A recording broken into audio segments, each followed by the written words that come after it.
أعوذ بالله من الشيطان الرجيم. بسم الله الرحمن الرحيم.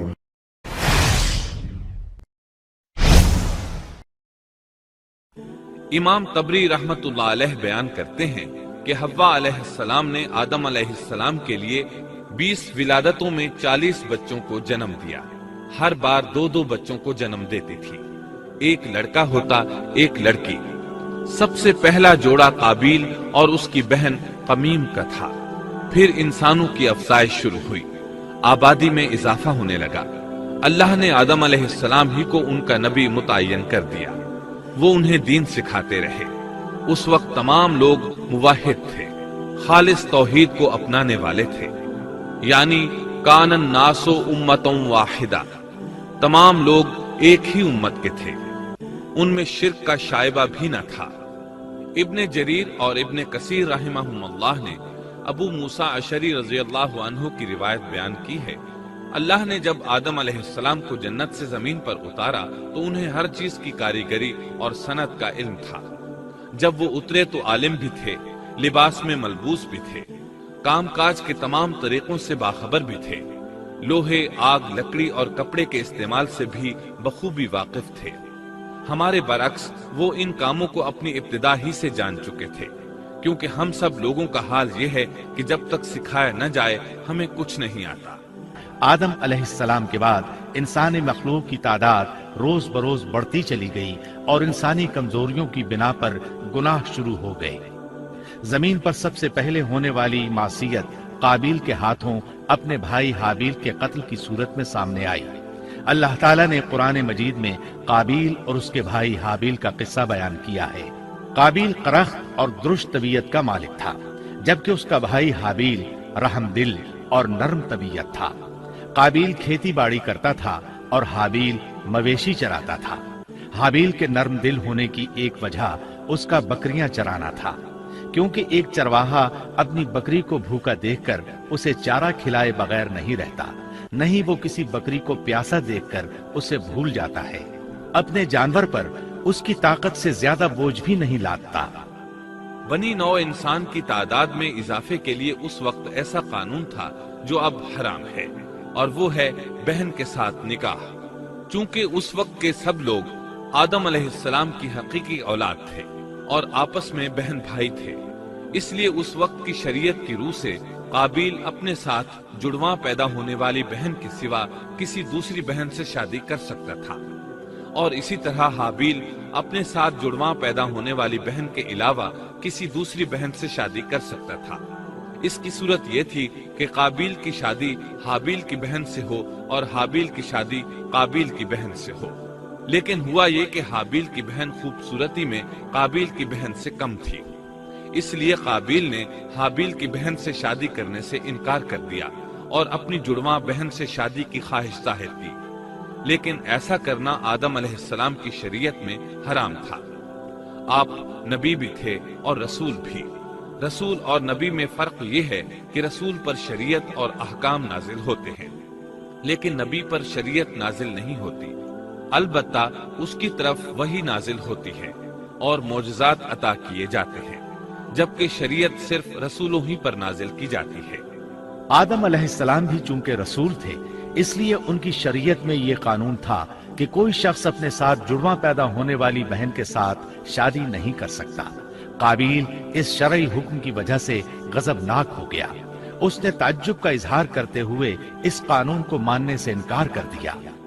آدم علیہ السلام نے ان دونوں کے درمیان فیصلہ کرتے ہوئے انہیں حکم دیا کہ دونوں اللہ کے حضور ایک ہدیہ پیش کریں. ہدیہ اس جانور کو کہتے ہیں جسے اللہ کے نام پر ذبح کر کے فقراء میں تقسیم کر دیا جائے. اس سے مقصود اللہ کے لیے اپنی نیت کو خالص کرنا ہوتا ہے. اس عمل کو قربانی کہا جاتا ہے. آدم علیہ السلام کے زمانے میں قربانی کا جو قانون تھا اس کے قبول ہونے کی نشانی طے تھی، اور وہ یہ کہ آسمان سے ایک آگ نمودار ہوتی اور اس قربانی کو جلا دیتی. اس کا مطلب تھا قربانی قبول ہو چکی ہے، اور اگر آگ قربانی کو نہ جلاتی تو سمجھ لیا جاتا کہ قربانی قبول نہیں ہوئی. آخر قربانی کا دن آ پہنچا. حابیل نے اپنے مویشیوں میں سے ایک بہترین جانور لیا اور قربان گاہ میں لا کر اللہ کے حضور پیش کر دیا۔ دوسری طرف قابیل نے اپنی کھیتی کے غلے میں سے ردی قسم کا غلہ قربانی کے لیے پیش کیا۔ دوسرے دن دونوں قربان گاہ پہنچے تو انہوں نے دیکھا کہ حابیل کی قربانی قبول ہو چکی ہے، جبکہ قابیل کی قربانی کو آگ نے چھوا تک نہیں تھا۔ یہ دیکھ کر قابیل حابیل پر غضبناک ہوا۔ شیطان نے بھی اسے وسوسے میں مبتلا کیا کہ اپنے بھائی کو قتل کر دے۔ اس نے اپنے بھائی حابیل کو جان سے مار ڈالنے کا پختہ ارادہ کر لیا۔ اس وقت تک روئے زمین پر کوئی انسان قتل نہیں ہوا تھا۔ انسانی تاریخ میں یہ پہلا قتل ہے جس کا ارتکاب قابیل نے کیا۔ وہ اپنے بھائی حابیل کے پاس گیا اور اس سے بولا، میں تجھے قتل کر دوں گا۔ جواب میں حابیل نے کہا، اگر تو مجھے قتل کرنے کی کوشش کرے گا تو میں اپنے دفاع میں ہاتھ نہیں اٹھاؤں گا، اس لیے کہ میں چاہتا ہوں تو اپنے دیگر گناہوں کے ساتھ میرے قتل کا گناہ بھی اٹھا لے، تیرے گناہ زیادہ ہو جائیں۔ چنانچہ ایک تاریک رات میں حابیل سویا ہوا تھا کہ قابیل ایک بڑا سا پتھر اٹھا کر اس کے پاس آیا۔ اس نے وہ پتھر اپنے بھائی کے سر پر دے مارا۔ اس طرح اس نے حابیل کو قتل کر دیا، روئے زمین پر قتل کی ابتدا کر دی، زمین کو پہلے خون سے رنگ دیا۔ تاریخ انسانی میں یہ سب سے پہلا جرم تھا جو قابیل کے ہاتھوں ہوا۔ قتل تو وہ کر بیٹھا، اب حیران اور پریشان ہوا کہ اس کی لاش کا کیا کرے۔ اس وقت تک نسل انسانی موت سے بھی دوچار نہیں ہوئی تھی۔ آدم علیہ السلام کی اولاد میں سے اس وقت تک کوئی فوت نہیں ہوا تھا، اس لیے قابیل کو معلوم نہیں تھا کہ مردے کے ساتھ کیا کیا جائے۔ اسی کشمکش کے عالم میں اس نے بھائی کی لاش کو کمر پر اٹھا لیا اور چل پڑا۔ چلا جا رہا تھا کہ اللہ نے دو کوے بھیجے، دونوں کوے آپس میں لڑ پڑے، ایک نے دوسرے کو ہلاک کر دیا۔ اب زندہ کوا مٹی کھودنے لگا، اس طرح اس نے ایک گڑھا تیار کر لیا، مردہ کوے کو اس میں رکھا اور اوپر مٹی ڈال دی۔ اس طرح قابیل کو دفن کا طریقہ معلوم ہوا۔ اس نے بھی گڑھا کھودا اور حابیل کی لاش کو اس میں دبا دیا۔ وہ اپنے کیے پر نادم ضرور تھا، لیکن اس نے اللہ سے معافی نہ مانگی، جبکہ انسان کے لیے ضروری ہے کہ اس سے کوئی گناہ ہو جائے تو اللہ سے معافی مانگے۔ قابیل اور حابیل کے درمیان جو مکالمہ ہوا، اللہ تعالیٰ نے اس کا ذکر سورہ مائدہ آیت 27 تا 29 میں کیا ہے۔ اللہ فرماتے ہیں، وَاتْلُ عَلَيْهِمْ نَبَأَ ابْنَيْ آدَمَ بِالْحَقِّ إِذْ قَرَّبَا قُرْبَانًا فَتُقُبِّلَ مِنْ أَحَدِهِمَا وَلَمْ يُتَقَبَّلْ مِنَ الْآخَرِ قَالَ لَأَقْتُلَنَّكَ قال إنما يتقبل الله من المتقين لئن بسطت إلي يدك لتقتلني ما أنا بباسط يدي إليك لأقتلك إني أخاف الله رب العالمين إني أريد أن تبوء بإثمي وإثمك فتكون من أصحاب النار وذلك جزاء الظالمين۔ آدم علیہ السلام کے دونوں بیٹوں کا کھرا کھرا حال بھی انہیں سنا دو۔ ان دونوں نے ایک نذرانہ پیش کیا، ان میں سے ایک کی نذر تو قبول ہو گئی اور دوسرے کی قبول نہ ہوئی تو وہ کہنے لگا، میں تجھے مار ہی ڈالوں گا۔ اس نے کہا، اللہ تقوی والوں ہی کا عمل قبول کرتا ہے، گو تو میرے قتل کے لیے دسترازی کرے لیکن میں تیرے قتل کے لیے ہرگز اپنا ہاتھ نہیں بڑھاؤں گا۔ میں تو اللہ تعالی پروردگار عالم سے خوف کھاتا ہوں، میں تو چاہتا ہوں کہ تو میرا گناہ اور اپنا گناہ اپنے سر پر رکھ لے اور دوزخیوں میں شامل ہو جائے، ظالموں کا یہی بدلہ ہے۔ اس کا مطلب یہ تھا کہ تیرے اور گناہوں کے ساتھ میرے قتل کا گناہ بھی تیرے ذمہ لگے اور تو ظالموں میں سے ہو جائے۔ حابیل کے قتل کے بعد قابیل پر جو گزری اس کا ذکر اللہ نے سورہ مائدہ آیت 30 اور 31 میں کیا ہے۔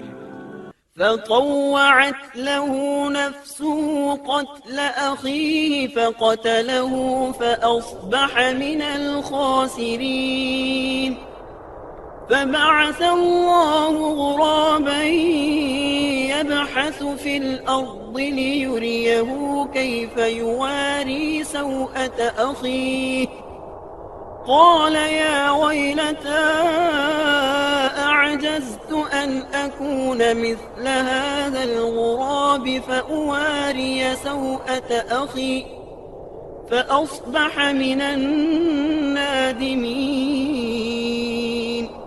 بس اسے اس کے نفس نے اپنے بھائی کے قتل پر آمادہ کر دیا اور اس نے اسے قتل کر ڈالا. اس سے وہ نقصان والوں میں سے ہو گیا. پھر اللہ تعالیٰ نے ایک کوے کو بھیجا جو زمین کھود رہا تھا تاکہ اسے دکھائے کہ وہ کس طرح اپنے بھائی کی ناش کو چھپا سکتا ہے. وہ کہنے لگا ہائے افسوس، کیا میں ایسا کرنے سے بھی گیا گزرا ہو گیا کہ اس کوے کی طرح اپنے بھائی کی لاش کو دفنا دیتا. پھر تو بڑا ہی پشیمان اور شرمندہ ہوا. امام احمد، ترمذی اور ابو داود نے سیدنا سعد بن ابی وقاص رضی اللہ عنہ سے روایت کی ہے کہ انہوں نے سیدنا عثمان رضی اللہ عنہ کی شہادت کے فتنے کے وقت فرمایا، میں گواہی دیتا ہوں کہ رسول اکرم صلی اللہ علیہ وسلم نے فرمایا تھا، ایک بہت بڑا فتنہ رونما ہوگا، اس میں بیٹھنے والا کھڑے ہونے والے سے بہتر ہوگا اور کھڑا ہونے والا چلنے والے سے بہتر ہوگا اور چلنے والا دوڑنے والے سے بہتر ہوگا. کسی نے کہا اگر کوئی میرے گھر میں داخل ہو کر میری طرف ہاتھ بڑھائے تاکہ وہ مجھے قتل کر دے تو آپ صلی اللہ علیہ وسلم نے فرمایا تو آدم علیہ السلام کے بیٹے کی طرح قتل ہو جا. یعنی اس فتنے میں قتل ہو جانا، حابیل کی سنت پر عمل کرتے ہوئے خود ہاتھ نہ اٹھانا، قاتل کہلانے کی بجائے مقتول ہونے کو پسند کرنا. اسی طرح مسند احمد کی ایک روایت میں ہے، رسول اللہ صلی اللہ علیہ وسلم نے فرمایا، دنیا میں جب بھی کوئی ظلم سے قتل ہوتا ہے تو اس کا گناہ آدم علیہ السلام کے پہلے بیٹے قابیل کی گردن پر ضرور ہوتا ہے، اس لیے کہ وہ پہلا شخص ہے جس نے ظالمانہ قتل کی ابتدا کی اور یہ ناپاک طریقہ جاری کیا. اس حدیث سے اس جرم کی نوعیت کا بخوبی اندازہ ہوتا ہے کہ اللہ تعالیٰ نے اس کو صرف ایک قتل قرار نہیں دیا بلکہ اس کو ایک گھناؤنی حرکت قرار دیا. قیامت تک آنے والے لوگ جو اس گناہ کے مرتکب ہوں گے ان کا کچھ گناہ قابیل کے حساب میں ڈالا جائے گا. حابیل کو قتل کرنے کے بعد قابیل نے اپنی بیوی کو ساتھ لیا اور دور دراز نرم زمین کے پاس جا کر رہائش پذیر ہو گیا اور آدم علیہ السلام کے سامنے تک نہ ہوا. آدم علیہ السلام پہاڑوں کے قریب ایک بستی میں رہ رہے تھے. یہ ان سے بہت دور جا بسا تھا. اس طرح قابیل کا آدم علیہ السلام سے رابطہ بالکل ختم ہو گیا اور اس سے ایک نئی نسل کی ابتدا ہوئی. فحاشی اور اریانی کو ان کے ہاں عروج حاصل تھا. عبادت یہ لوگ اگرچہ اللہ ہی کی کرتے تھے لیکن آدم علیہ السلام کی شریعت کے خلاف بے حیائی کے دل دادا تھے. تقوی کی قلت، احکام الہی کی نافرمانی اور فحاشی کا فروغ ان کے شب و روز کا معمول تھا. اس کے بعد لوگ دو گروہوں میں تقسیم ہو گئے. شریر اور برے لوگ قابیل کے ساتھ مل گئے اور آدم علیہ السلام کے دیگر بیٹے اور نیک لوگ آدم علیہ السلام کے ساتھ مل گئے.